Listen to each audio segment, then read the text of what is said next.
1, 2, 3, 4.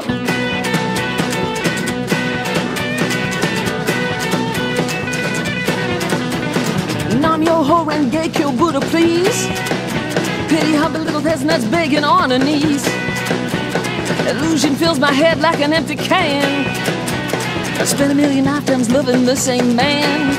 Whoa, every drop that run through the vein always make its way back to the heart again. And by the way, you look fantastic in your boots of Chinese plastic.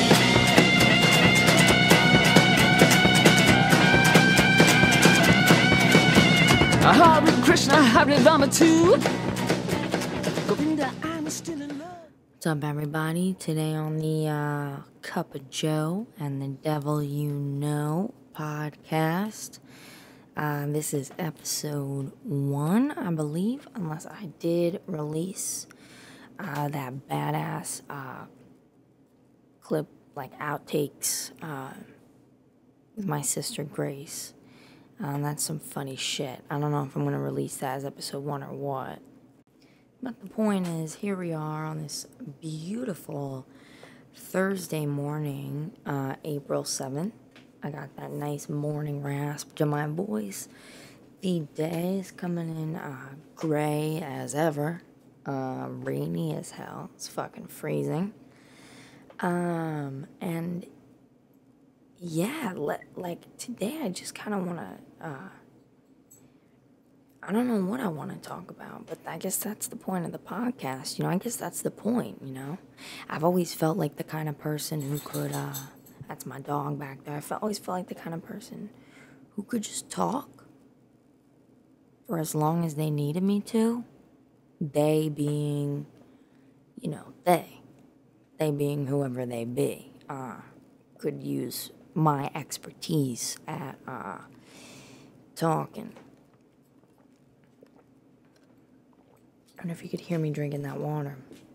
Well, today is the Cuppa Joe podcast, so I got my big ass Cuppa Joe here. It's a big boy.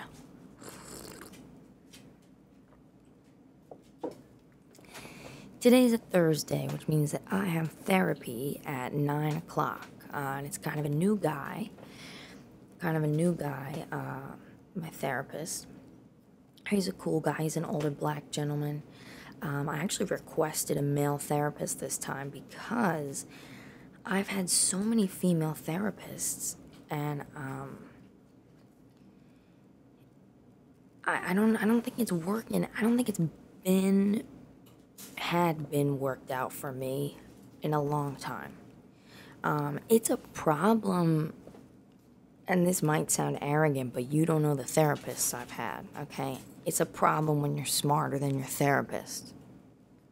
That's a problem. You don't... And you guys know I'm doing this podcast from home, not doing it in any studio. So you're going to hear the sounds of the season. The season being... housewife, young mother. Yeah, so you're getting some free ASMR from the dog. And it doesn't frustrate me. I don't want him to stop. Have you ever seen that clip of the one of the famous yoga instructors? He's really going at it. Good boy. You tell your kids to stay hydrated. You don't expect them to listen. Now, there's this famous yoga instructor on YouTube, and one time I saw a clip of her in the middle of a yoga session, and someone knocks on her door, and just she's not in character, it catches her by surprise, and she is fucking furious in the middle of yoga. She's like, oh, Dan, I'm filming. Who the fuck is it? Oh, Cheryl, oh my gosh. And she fixes her shirt and sits up. She's like, hi, I know I invited you. I'm so sorry. I know I'm filming, so you have to go. Yeah. Yeah, you have to leave. Thanks, Cheryl. Thanks for bringing food. Yeah. Okay. May. It's so funny because she like puts herself up as this, big, like peaceful, like blah, blah. And I know, we're all multifaceted individuals. So just because she was not very peaceful in that moment doesn't make her a bad person, for sure. And that's that dog ringing that bell to go outside. I gotta help this boy out. Just give me one moment here, folks. Alright. So I'm back. Hope you guys can excuse any buzzing or beeping or booping and bobbing in the background. Yeah, I got a full house here. I'm a mom of one beautiful human child. Her name is Murphy. She's about to be 4 months old. I have a beautiful dog named Kona. And a beautiful cat as well named POTUS. No relation. None whatsoever. These days you can't even name your cat after a legendary early 2000s band without people thinking that it has something to do with politics. And I will tell you, when it comes down to politics, I will tell you this. This is a phrase that I've seen used by many stupid people as well as many neutral people and some smart people. But I liked it. It stuck with me. It's two wings of the same bird. And that is a fact. Okay? There is a club. Okay? And I don't know who you are listening. But there's a club. Okay? And fucking Hillary Clinton is in it. Obama's in it. Will Smith and Chris Rock and Jada Pinkett are all in it. Tom Hanks is in it. Probably Brett Favre is in it. People like Ellen and Bush are both in the same club, okay? There's a club. And you're not fucking in it. And I'm not fucking in it. These people, my goal was to talk about celebrities for my first episode. And that was going to be yesterday, but, being a mom, any moms out there, parents out there will know things do not work out as planned when you have a little one on your hands. So I could not record my podcast yesterday. I did end up recording something with Grace, and it was a great way to warm up and get into it. I'm working on a few projects right now. This is kind of like a pet project on the side, because this is easy to set up. Just basic equipment, just ramble for about, half an hour to an hour until the baby wakes up. That's easy. But no, I will say, I wanted to talk about celebrities because my sister Grace moved in to help me. That's just the dog and the cat fucking in the corner over there. Those sounds, claws on the floor, that's a happy sound. Yeah, there's a club, and you're not in it, and I'm not in it. Grace moved in to help me raise Murphy, and she is... I realized the difference between us is that she's like a very, basic girl. She's, I want to do my eye masks, I want to get my eyebrows done, I want to, she desires to, go out and get her nails done. She's also a Taurus, so the luxury aspect of, wanting to, but she's very basic. She's like TikTok, entertained by that sort of thing. She is a monster fan of Taylor Swift, Billie Eilish, and Harry Styles, and Tyler, the Creator. I think those are, her 4 people. But she's obsessed with Taylor Swift and Billie Eilish. And we disagree, actually, because, she wants to, show me things that she likes. I mean, that's a thing, I think, that only our generations, the generations that are happening now, I'm the last wave of millennials, 1997. It's kind of like Gen Z, and whatever else the other one is.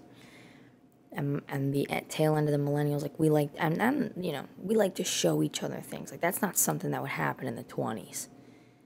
Like, oh, let me show you this thing I saw. And it's like, we've all seen that. There's only 10 books in the library. We've all seen that book. You know what I mean? There's only 2 vaudeville shows this week, and we've all seen them. We're desperate for some entertainment. Nowadays, you have so many memes. My boyfriend will show me some memes, and I'm like, I don't even speak that language yet. And she'll be like, oh, let me show you this. You know, let me show you this song. Let me show you this music video. Oh, let me show you this interview. Let me show you.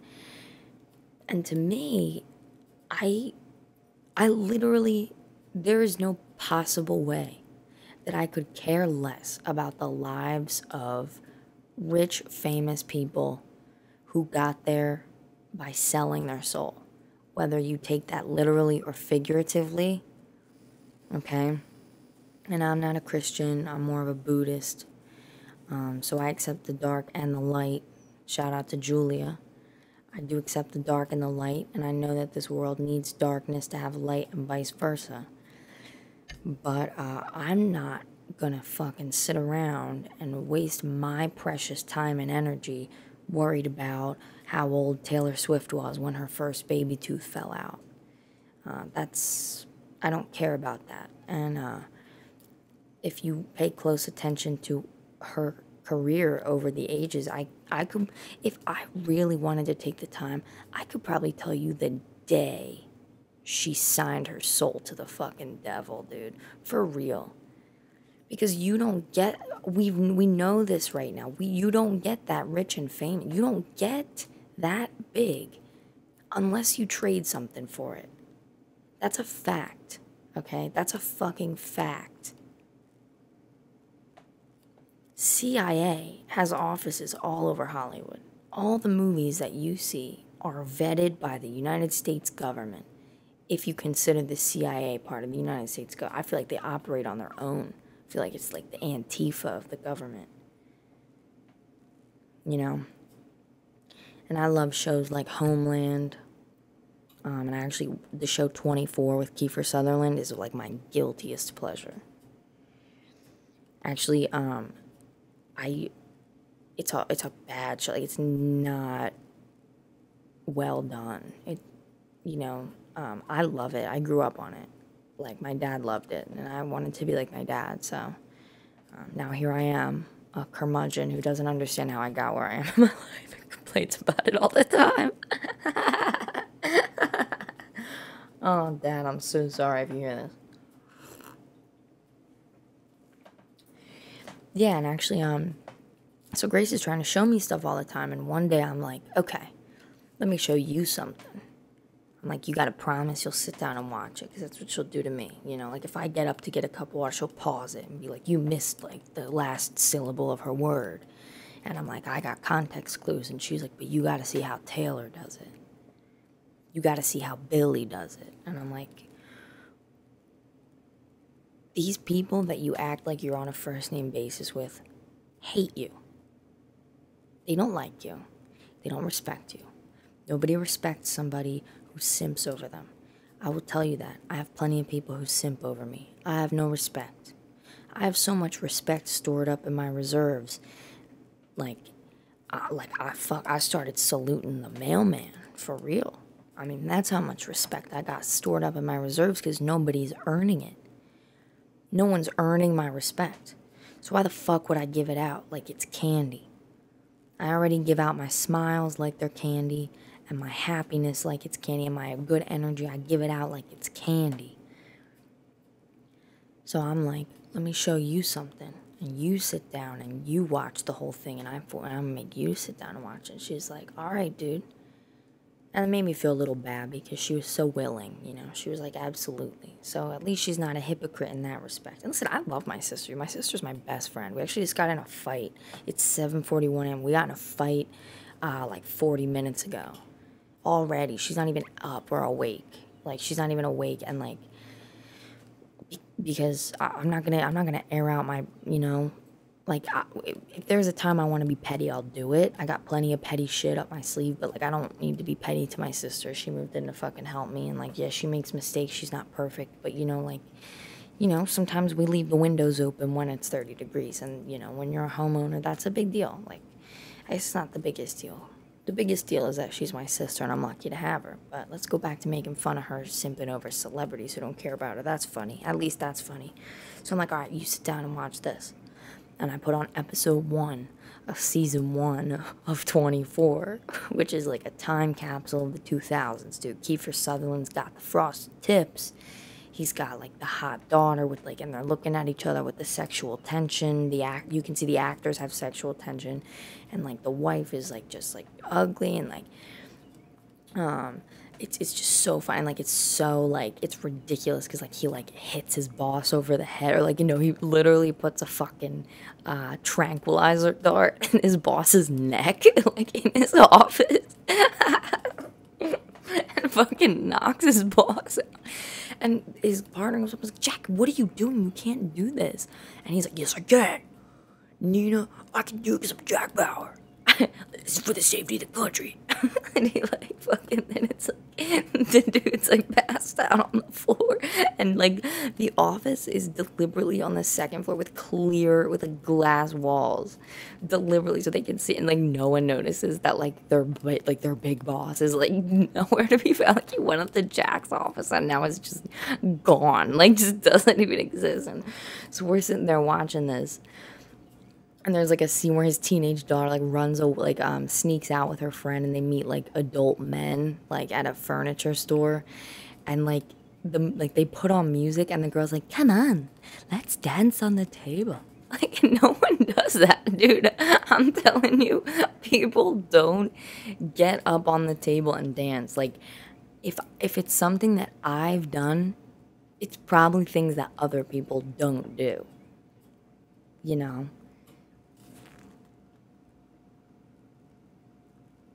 I'm surprised the little baby's still asleep. So I'm showing her 24, and like we get like 3/4 through the first episode. She's already gotten up twice to put on her eye mask, to brush her hair, to get another cup of coffee. Fine, I'm not pausing it.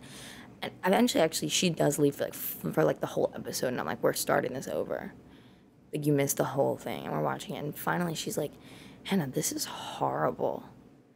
She's like, I'm not interested in things like this.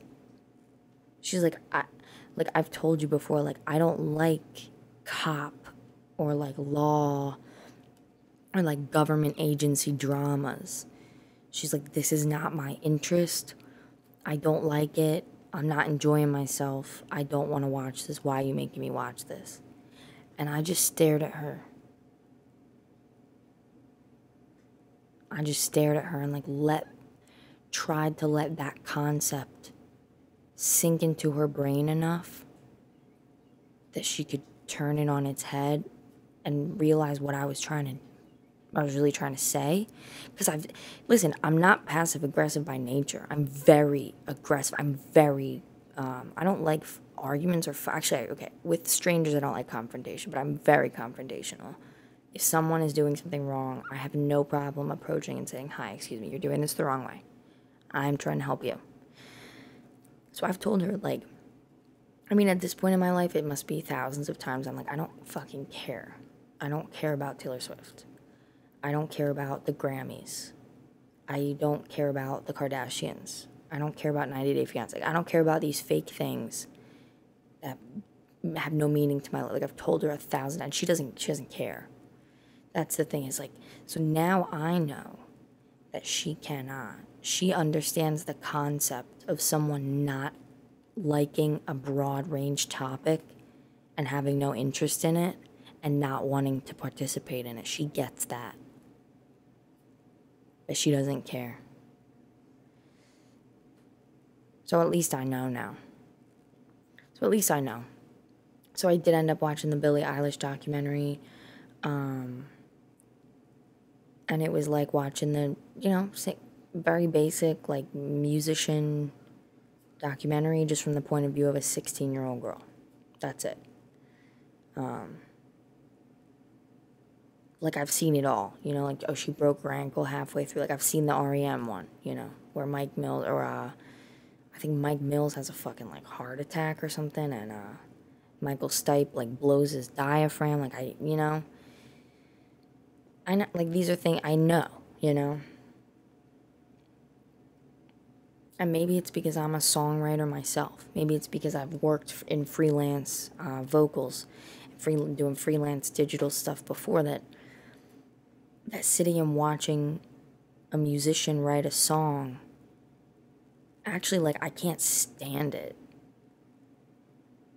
Like, I know I can learn from every experience, but I'm sitting here watching someone from the past write a song that already won a Grammy. Which is, okay, fair. Study. Like, I get it. Study your craft.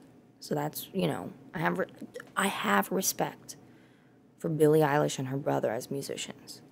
I do. They're talented. But I could be writing a song. I'm limited in time. I only have a 4-month-old baby and a dog and a cat and, like, a house to run. And yes, I have Grace to help me with that. But, I mean, I don't have time to sit down for 3 hours and watch Billie Eilish write a song that already won a Grammy. Spoiler alert, I know. It wins. It's a good song.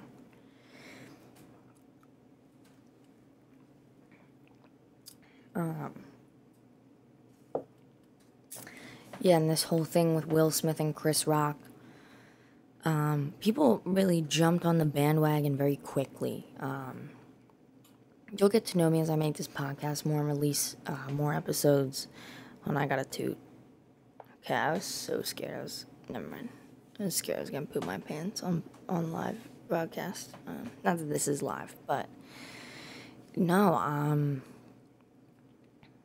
yeah, so, one of my closest friends, Peter, and I actually started a podcast. It's not out yet.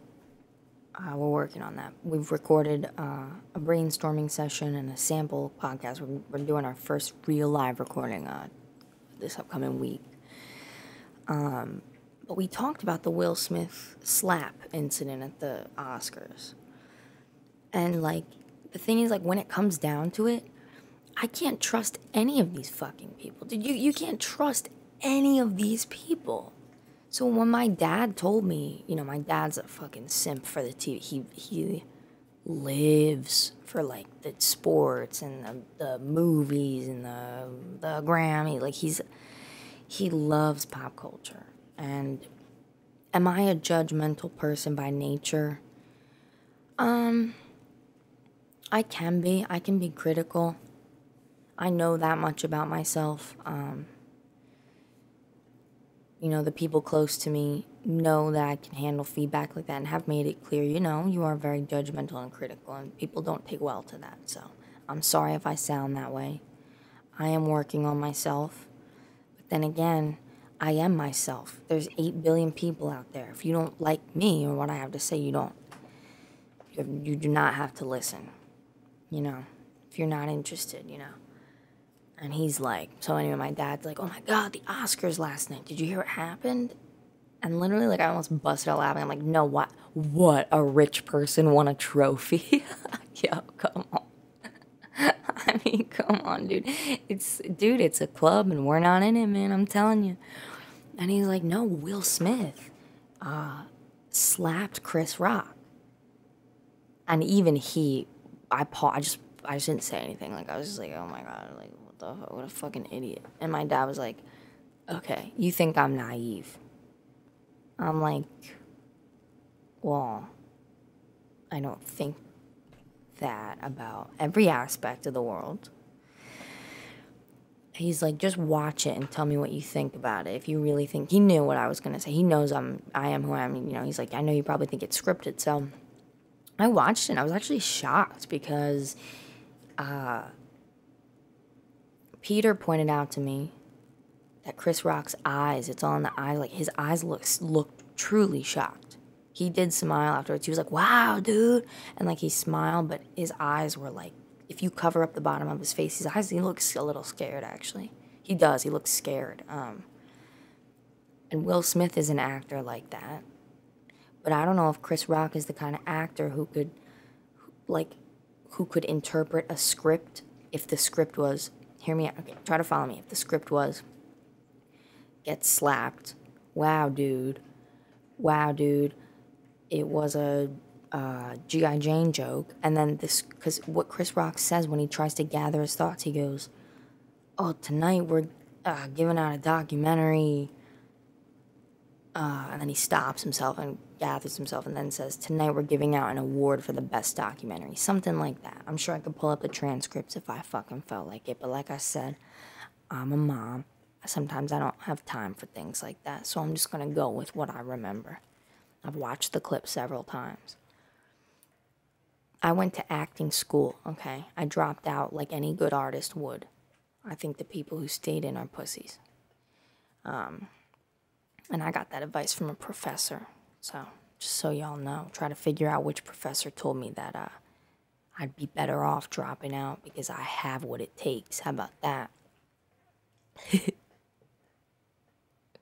can't tell if that's the chair squeaking and the baby squeaking. Well, as an actor, you break down your lines. And that would be some really delicious fucking script writing. If the line was, we are giving out a documentary, we're giving out an award for the greatest documentary of the year. Like, that's what convinced me that it wasn't scripted. But then again, dude, it's like, you can't trust any of these people, man. Like, these celebrities, dude, at the Grammys, the fucking Ukrainian prime minister, like, videoed in.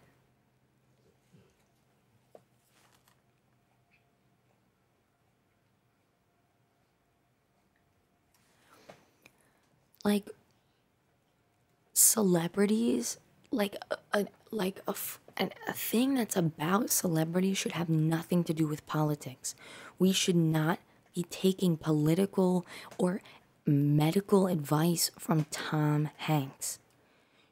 Read your fucking script, interpret it like the genius actor that you are, and shut the fuck up and sit the fuck down, dude. I'm sorry. Listen, like I said, two wings of the same bird. You can be flammable to what I'm saying and assume, oh, she's a left winger. Oh, she's a right winger. Oh, she's this. I don't know anymore. I don't know anymore and I don't care anymore, dude. Let me tell you. I was extremely liberal. Extremely left wing.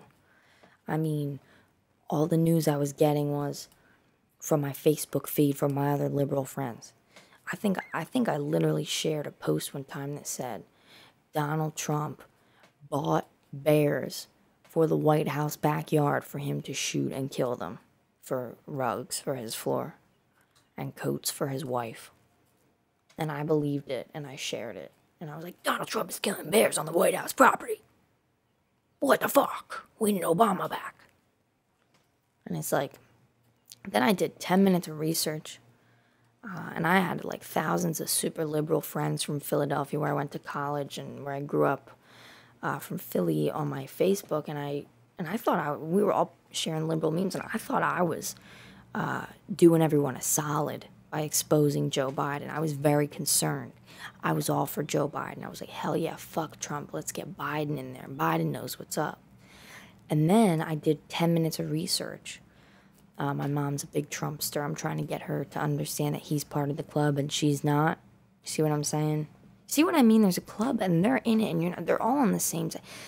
Ellen and Bush, George Bush W, went to a baseball game together. Apparently he hates gays and apparently she hates Republicans. So as long as, but they have the same amount of money. They're on the same level. There's like levels to this shit, bro. And so I think I'm doing my friends a solid. I find a clip of Joe Biden clearly violating little girls in the public eye. Very blatantly just touching them, fondling them, sniffing them. I know it's a joke now. And the fact that the left, because I've never met people on the right who make a joke out of it but aren't actually like offended. Actually, no, that's not true. I lied. I'm so sorry. I do know people. There are people who joke about it on the right and the left. That's what I should say. Because there are. And it's not funny. I mean, I have a 4-month-old daughter. So I didn't have a daughter when this happened or when the election happened, but I was a daughter. And I still am. And I would hope that anybody who was once a child would see that video and realize that that's wrong. A man should not be abusing his position of power to get, I mean, that tells me how fucking depraved he really is. Because, like, I can't relate to pedophilia, but I understand desire, and I have been in a room and in close proximity to men or women that I've desired, and I've held myself back. You fucking rein it in. This guy's so disgustingly depraved that he couldn't even get through a photo shoot with a child in the room without being like, I'm gonna turn it off. I'm not gonna be a pedophile right now. I'll go watch some porn later. No, like, he needs it. He doesn't care that he's in the public eye. And that says so much. Clearly he knows there are no consequences. You know what I mean? Like, I went to karaoke without Kaden one time, and I got in a conversation with a random dude, and I was concerned about, like, I personally was concerned about how that might come off to our mutual friends, you know?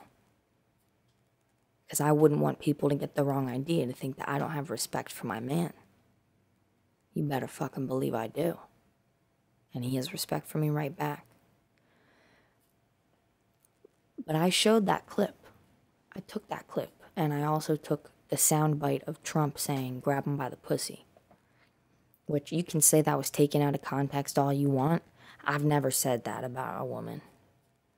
Like, I've never been like, I can just grab some woman by the titty. Like, that's weird. Okay, there's no... Sorry.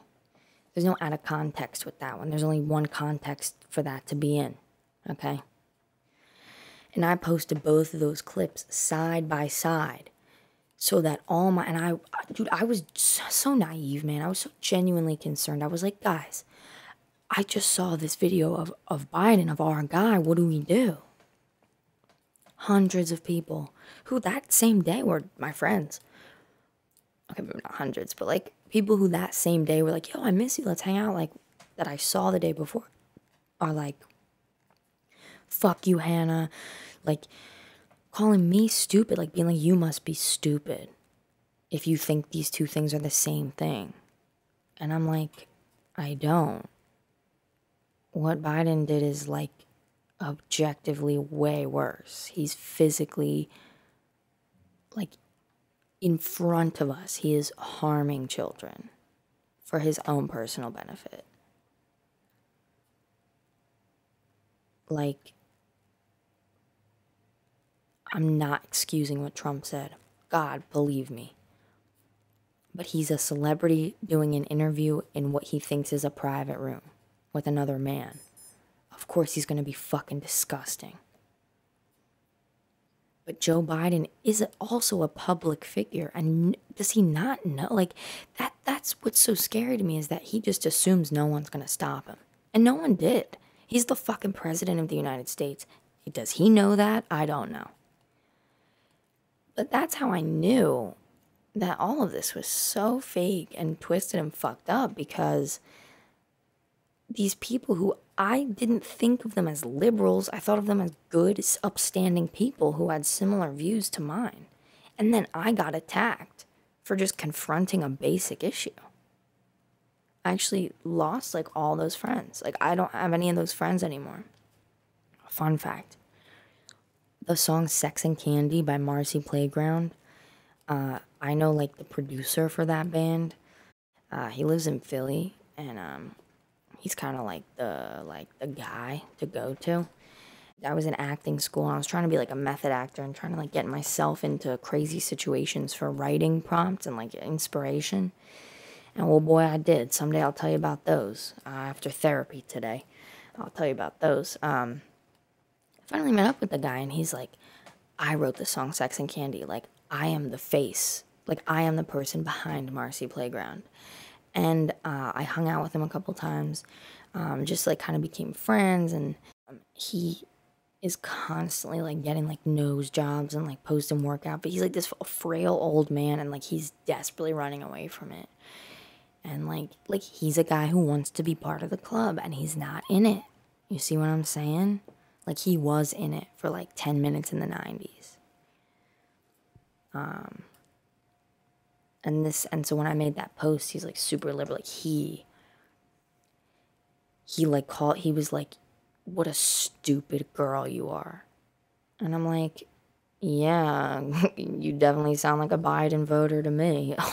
At the time, I was crying, though, because all my friends, I thought I was, like, liberating people. I thought I discovered something that no one else knew. But apparently, everybody knew it, and we're cool with it. And they were like, that's not as bad as what Trump did. And I'm like, what did Trump do? He had sex with a porn star.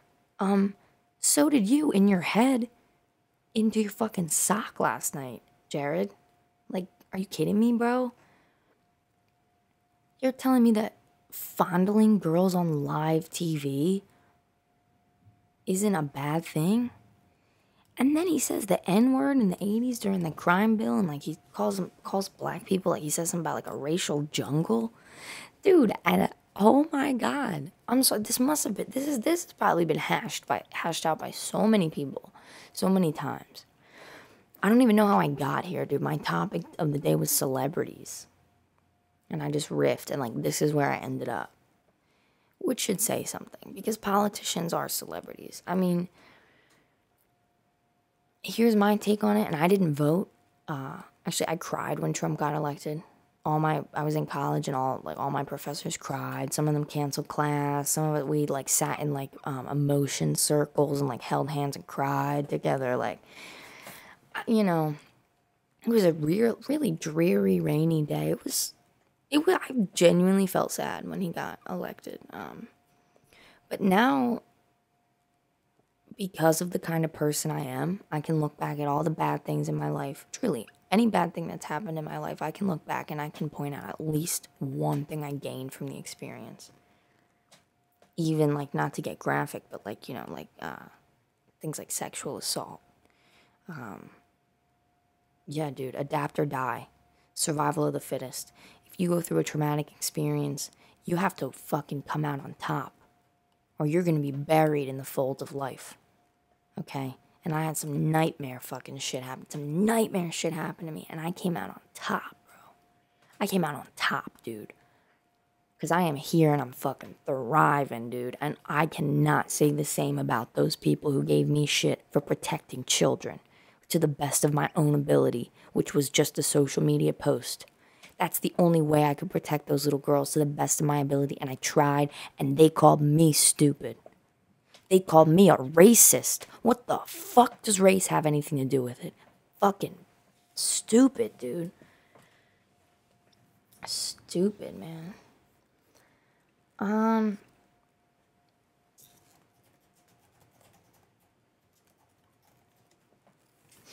So that's my segment on that.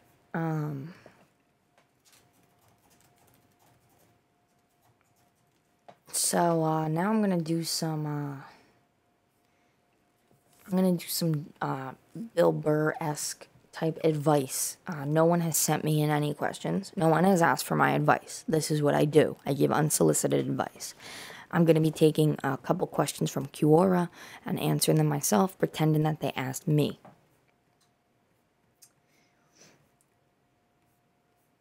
Why are some people able to move on while others can't? That's a really good question. I think it has a lot to do with how you were raised. I think that's part of it. Nurture versus nature. Because, you know, if you were raised by people who did not teach you that you were resilient, and you've never heard someone say, hey, you're strong, you can get through this, how are you supposed to know? How am I supposed to know how to speak Spanish if no one in my house growing up taught me how to speak Spanish, right? Right? That's step one. Okay, that's step one. Then step two is, okay, are you an adult? Do you have the means to speak Spanish? I do now, yes. I have a phone. I can download free apps. I have the internet. So it starts with who you're raised by. If your parents didn't teach you to move on, then you already have a setback.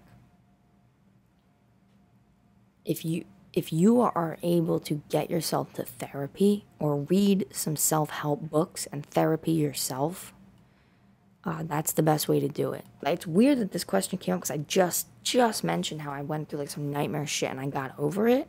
And of course, are you ever truly over being like violated? Like, no, like your root chakra will be thrown for the rest of, until you replace the seal around it, until you replace the gloss over that John. I think it really comes down to willpower, when it really comes down to it, because we've all heard the stories of, oh, this little African boy who has no family, no water, no fucking anything, designed a shoe line made out of cardboard that he found floating in the ocean. And he made flip-flops for everyone in his village out of cardboard. We've all seen that. I mean, that kid is going to make it. That kid is able to move on. And I believe he will move on.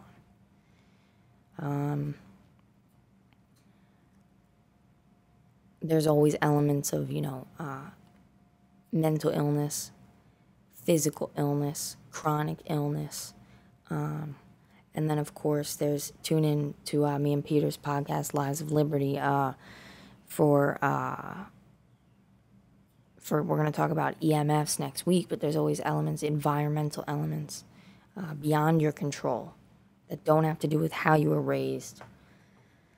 I think it does come to willpower, because it took me, when I was 5, I became infatuated with a kid I went to school with, and you think, silly girl, we'll get over the boy, but no, like, it was a small class, and our relationship strengthened over the years, and it took me till a couple years ago to get over him, and he's one of those people that did some shit to me, some unspeakable stuff, and I moved on. But 3 years ago, I had already been with Caden for 2 years, and this guy would hit me up, and I'd be like, what the fuck, dude? I can't handle this. Like, I'm emotionally invested in this person who's done me nothing but wrong. But I fought over and over. I went through the thought processes over and over, and I talked myself into new ways of thinking, convinced myself this, convinced myself that, meditated, ate better, tried medication, tried no medication, talked it through, did affirmations. Like, you can move on if you try. That's what it comes down to. But unfortunately, some people can't. Like I said, there's 8 billion of us. We can't all be stars, okay? We can't all be fucking geniuses. We can't all be moving on. There needs to be some people who don't move on, because there just needs to be. Someone has to do it. Someone has to be stuck back in the muck. Someone has to do that, just as much as someone has to move on and be strong for the rest of us. That's just how it goes. Is it misery to be a woman? No, it's not misery to be a woman. I think women experience misery more fully than some men. I don't care about offending you, so any word like Pilates I do, trying to get my thoughts across, is not about offending or not offending you as the listener. I'm hoping that you can hear me with a clear soul and a clear conscience, and just know that my intentions are good, albeit a little selfish, just to put my voice out there, my thoughts out there. But my intentions are good, and I believe intentions are the root of everything. Every action can be put back to intentions, and sometimes the intentions do not match the action. People do bad things with good intentions, and that's hard. But is it misery to be a woman? I think women are given more struggles than men. I think most of us signed contracts to be on this planet, on this plane at this time. And I think part of being a woman is like you sign up for some really painful things. And I'm trying to think, because I'm not a man. I've never been a man. Some of you will fight me to the death on this, but I'll never be a man.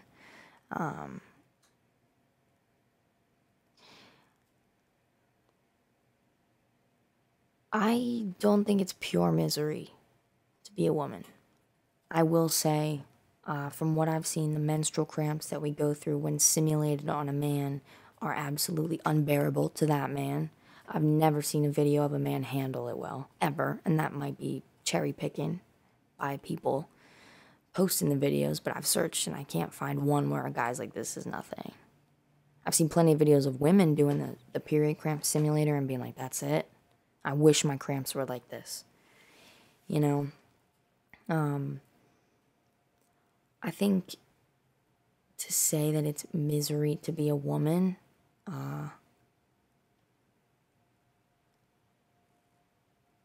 is a useful thing. It's if you need, like, if you're playing the victim as a woman, that's a clever way to put it. It's misery to be a woman. But not everything has to be all, like, black and white. Like, is it misery to be a woman? Well, I mean, sometimes, yeah. Like, isn't it sometimes misery to be a man?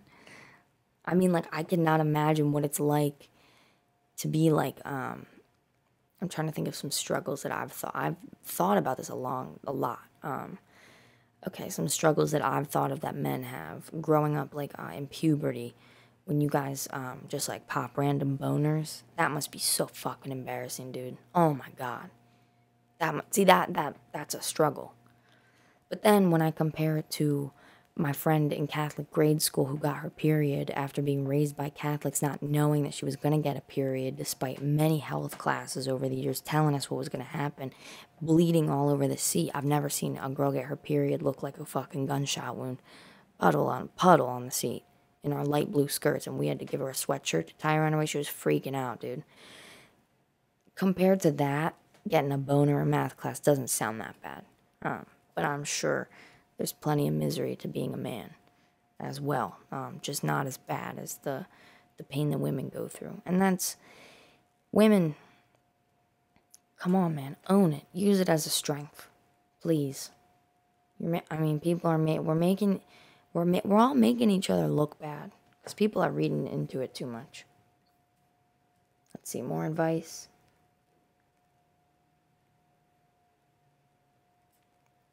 I'm trying to quit masturbating too much, but my online girlfriend keeps making me do it. I want to stop. What should I do? You should get some self-respect.